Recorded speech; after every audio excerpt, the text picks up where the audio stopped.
of a certain veto from President Obama. Now, President-elect Donald Trump has vowed to kill the law for good. Repealing Obamacare is one of the single most important reasons we must win on November 8th. A promise that appealed to many voters around the country. Here in Mansfield, Ohio, once a booming manufacturing town, the Affordable Care Act has brought insurance coverage, new health care jobs, and an influx of federal money. All told, nearly 1 million Ohioans are covered under Obamacare. But economic angst in Rust Belt states like this one handed the presidential election to Donald Trump, giving him the power to repeal President Obama's signature domestic policy. This area was the kids would get older, graduate, and then leave and not come back. What happens next is up for grabs. Carrie Westfield helped sign patients up for Medicaid in this Ohio county, where Mr. Trump won nearly 70% of the vote. The most recent was the GM closing, and that was a huge, huge hit to the economy. As manufacturing plants here have closed, nearly 30% of residents have had to enroll in Medicaid, which was expanded in Ohio to include most low-income adults under the Affordable Care Act. Since the health law took effect, the share of uninsured patients at 3rd Street Family Health Services, where Westfield works, fell from 30% to 10%. I'll take a peek at that spot that's healing up. That includes Larry Avery, a 31-year-old basketball coach who has been rushing to get medical and dental care before Mr. Trump takes the law away. I just thought it was just a move that he was doing just to make it harder than what it already is. Because, I mean, if it's working, if it helps, why would you want to take that away? I don't think it benefits the country at all. Right in here. Among those trying to enroll in Obamacare's expanded Medicaid are Trump supporters Mary and Jim Heenan. A nurse trying to recover from an opioid addiction, Mary Heenan says she and her husband need help.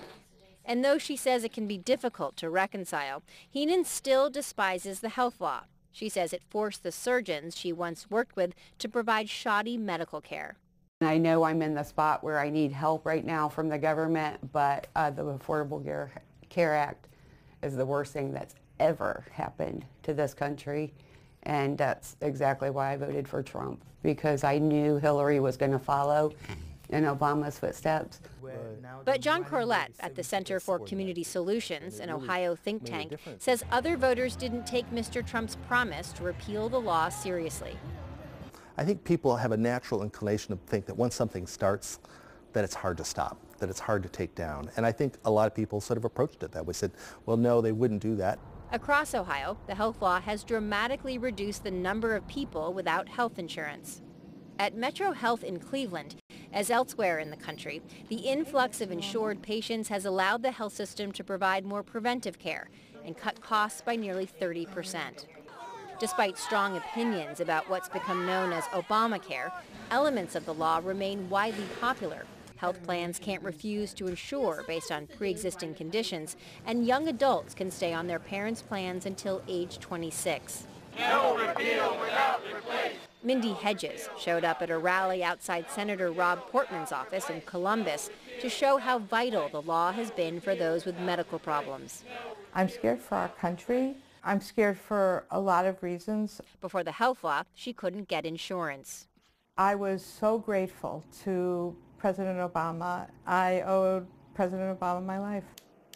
As a type 1 diabetic, I'm uninsurable as far as the insurance companies are concerned. And now they couldn't take that into any consideration. And my age, they couldn't take into consideration.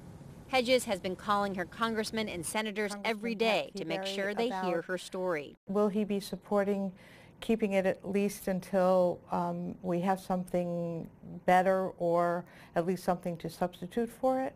Come here. He's a good boy. Down. But there are others, especially small business owners and the self-employed, who are frustrated by what's been happening in the insurance marketplaces. There do not seem to be a lot of options this year. Anitra Hamper is a travel writer who started her own business a few years